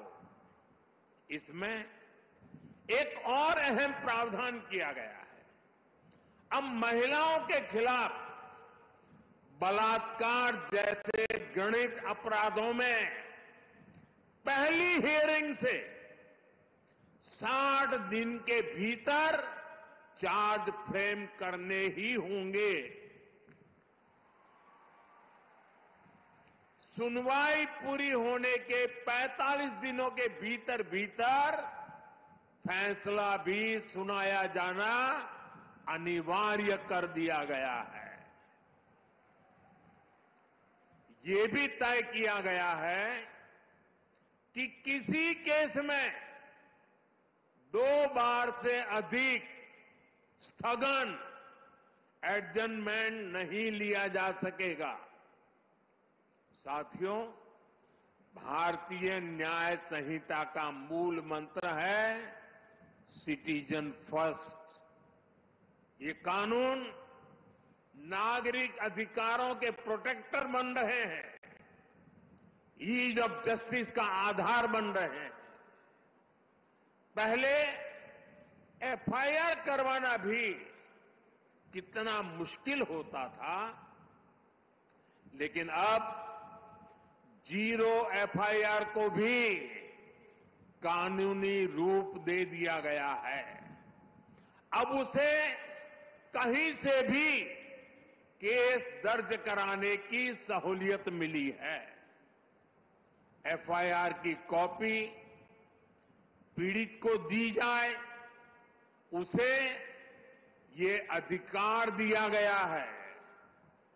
अब आरोपी के ऊपर कोई केस अगर हटाना भी है तो तभी हटेगा जब पीड़ित की सहमति होगी।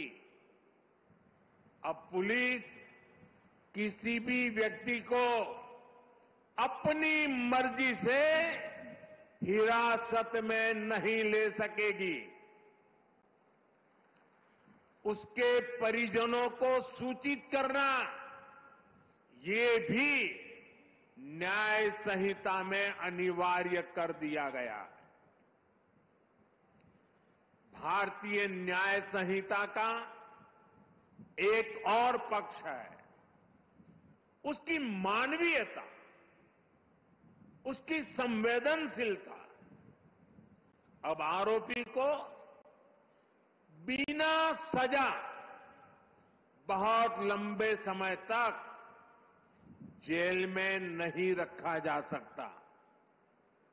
अब 3 वर्ष से कम सजा वाले अपराध के मामले में गिरफ्तारी भी हायर अथॉरिटी की सहमति से ही हो सकती है।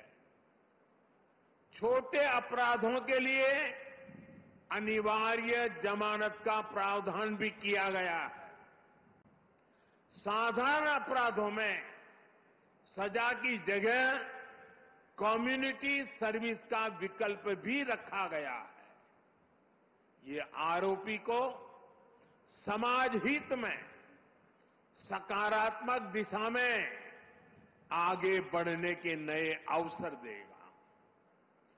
फर्स्ट टाइम ऑफेंडर्स के लिए भी न्याय संहिता बहुत संवेदनशील है। देश के लोगों को ये जानकर भी खुशी होगी कि भारतीय न्याय संहिता के लागू होने के बाद जेलों से ऐसे हजारों कैदियों को छोड़ा गया है जो पुराने कानूनों की वजह से जेलों में बंद थे। आप कल्पना कर सकते हैं, एक नई व्यवस्था, नया कानून नागरिक अधिकारों के सशक्तिकरण को कितनी ऊंचाई दे सकता है। साथियों, न्याय की पहली कसौटी है समय से न्याय मिलना। हम सब बोलते और सुनते भी आए हैं, जस्टिस डिलेड, जस्टिस डिनाइड। इसलिए भारतीय न्याय संहिता, नागरिक सुरक्षा संहिता के जरिए देश ने त्वरित न्याय की तरफ बड़ा कदम उठाया है। इसमें जल्दी चार्जशीट फाइल करने और जल्दी फैसला सुनाने को प्राथमिकता दी गई है। किसी भी केस में हर चरण को पूरा करने के लिए समय सीमा तय की गई है।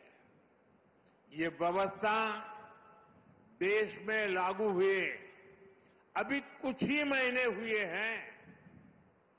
इसे परिपक्व होने के लिए अभी समय चाहिए, लेकिन इतने कम अंतराल में ही जो बदलाव हमें दिख रहे हैं, देश के अलग अलग हिस्सों से जो जानकारियां मिल रही हैं, वे वाकई बहुत संतोष देने वाली है, उत्साहजनक है।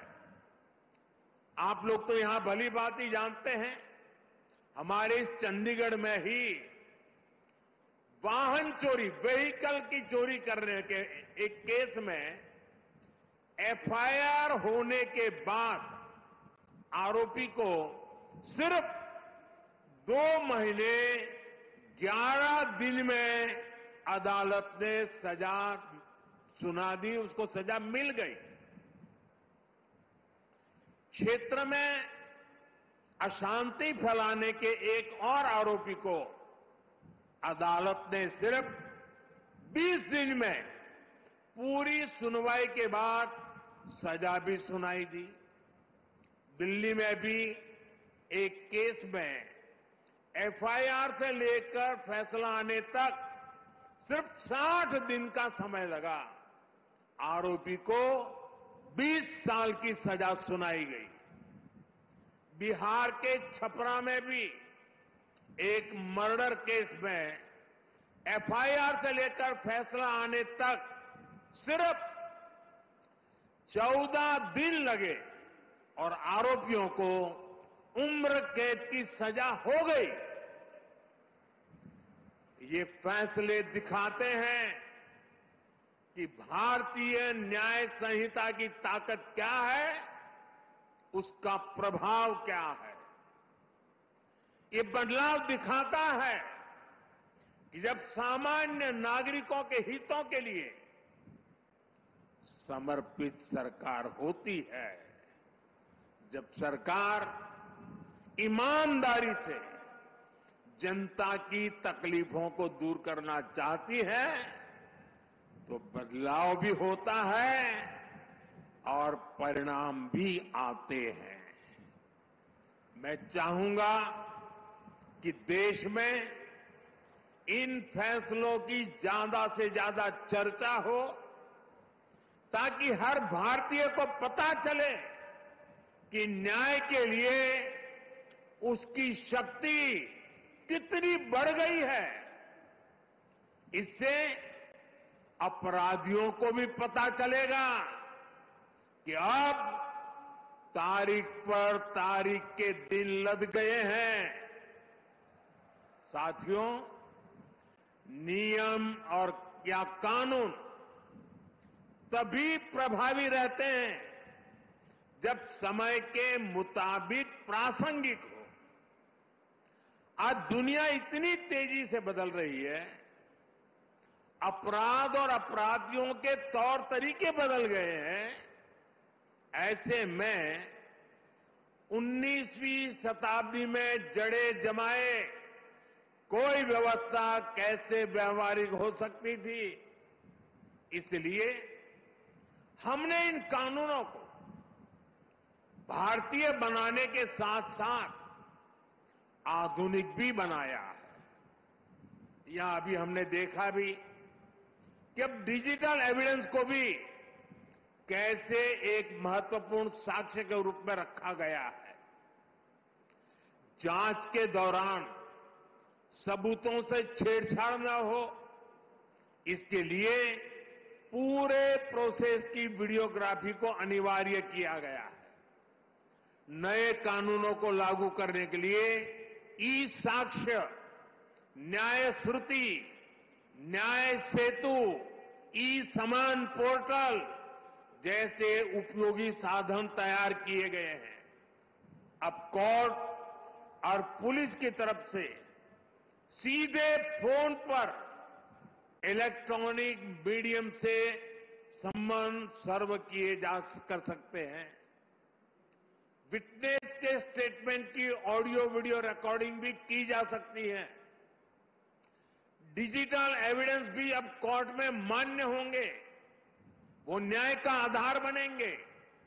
उदाहरण के तौर पर चोरी के मामले में फिंगरप्रिंट का मिलान, बलात्कार के मामलों में डीएनए सैंपल का मिलान, हत्या के केस में पीड़ित को लगी गोली और आरोपी के पास से जब्त की गई बंदूक के साइज का मैच, वीडियो एविडेंस के साथ ये सब कानूनी आधार बनेंगे। साथियों, इससे अपराधी के पकड़े जाने तक अनावश्यक समय बर्बाद नहीं होगा। ये बदलाव देश की सुरक्षा के लिए भी उतने ही जरूरी थे। डिजिटल साक्ष्यों और टेक्नोलॉजी के इंटीग्रेशन से हमें आतंकवाद के खिलाफ लड़ने में भी ज्यादा मदद मिलेगी। अब नए कानूनों में आतंकवादी या आतंकी संगठन कानून की जटिलताओं का फायदा नहीं उठा सकेंगे। साथियों, नई न्याय संहिता, नागरिक सुरक्षा संहिता से हर विभाग की प्रोडक्टिविटी बढ़ेगी और देश की प्रगति को गति मिलेगी। कानूनी अड़चनों के कारण जो भ्रष्टाचार को बल मिलता था, उस पर लगाम लगाने में मदद मिलेगी। ज्यादातर विदेशी निवेशक पहले भारत में इसलिए निवेश नहीं करना चाहते थे क्योंकि कोई मुकदमा हुआ तो उसी में वर्षों निकल जाएंगे। जब ये डर खत्म होगा तो निवेश बढ़ेगा, देश की अर्थव्यवस्था मजबूत होगी। साथियों, देश का कानून नागरिकों के लिए होता है, इसलिए कानूनी प्रक्रियाएं भी पब्लिक की सुविधा के लिए होनी चाहिए। लेकिन पुरानी व्यवस्था में प्रोसेस ही पनिशमेंट बन गया था।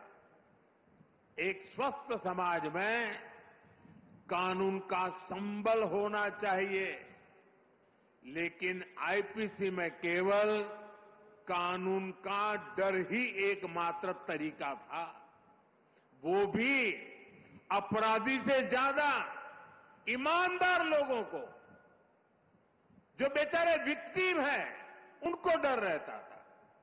यहां तक कि सड़क पर किसी का एक्सीडेंट हो जाए तो लोग मदद करने से घबराते थे। उन्हें लगता था कि उल्टा वो खुद पुलिस के पचड़े में फंस जाएंगे। लेकिन अब मदद करने वालों को इन परेशानियों से मुक्त कर दिया गया है। इसी तरह हमने अंग्रेजी शासन के 1500 से ज्यादा कानून, पुराने कानूनों को भी खत्म किया। जब ये कानून खत्म हुए तब लोगों को हैरानी हुई थी कि क्या देश में ऐसे ऐसे कानून हम ढो रहे थे, ऐसे ऐसे कानून बने थे। साथियों, हमारे देश में कानून नागरिक सशक्तिकरण का माध्यम बने, इसके लिए हम सबको अपना नजरिया व्यापक बनाना चाहिए। ये बात मैं इसलिए कह रहा हूं क्योंकि हमारे यहां कुछ कानूनों की तो खूब चर्चा हो जाती है, चर्चा होनी भी चाहिए, लेकिन कई अहम कानून हमारे विमर्श से वंचित रह जाते हैं। जैसे आर्टिकल 370 हटा, इस पर खूब बात हुई। 3 तलाक पर कानून आया, उसकी खूब चर्चा हुई। इन दिनों वक्फ बोर्ड से जुड़े कानून पर बहस चल रही है। हमें चाहिए हम इतना ही महत्वपूर्ण उन कानूनों को भी दें जो नागरिकों की गरिमा और स्वाभिमान बढ़ाने के लिए बने हैं। अब जैसे आज अंतर्राष्ट्रीय दिव्यांग दिवस है। देश के दिव्यांग हमारे ही परिवार के सदस्य हैं, लेकिन पुराने कानूनों में दिव्यांगों को किस कैटेगरी में रखा गया था? दिव्यांगों के लिए ऐसे ऐसे अपमानजनक शब्दों का प्रयोग किया गया था जिन्हें कोई भी सभ्य समाज स्वीकार नहीं कर सकता। हमने ही सबसे पहले इस वर्ग को दिव्यांग कहना शुरू किया। उन्हें कमजोर फील कराने वाले शब्दों से छुटकारा दिया। 2016 में हमने rights of persons with disabilities act लागू करवाया। ये केवल दिव्यांगों से जुड़ा कानून नहीं था, ये समाज को और ज्यादा संवेदनशील बनाने का अभियान भी था। नारी शक्ति बंधन अधिनियम अभी इतने बड़े बदलाव की नींव रखने जा रहा है। इसी तरह ट्रांसजेंडर से जुड़े कानून, मीडिएशन एक्ट, जीएसटी एक्ट, ऐसे कितने ही कानून बने हैं जिन पर सकारात्मक चर्चा आवश्यक है। साथियों, किसी भी देश की ताकत उसके नागरिक होते हैं और देश का कानून नागरिकों की ताकत होता है। इसलिए जब भी कोई बात होती है तो लोग गर्व से कहते हैं कि I am a law abiding citizen. कानून के प्रति नागरिकों की ये निष्ठा राष्ट्र की बहुत बड़ी पूंजी होती है। ये पूंजी कम न हो, देशवासियों का विश्वास बिखरे ना, ये हम सबकी सामूहिक जिम्मेदारी है। इसलिए मैं चाहता हूं कि हर विभाग, हर एजेंसी, हर अधिकारी और हर पुलिसकर्मी नए प्रावधानों को जाने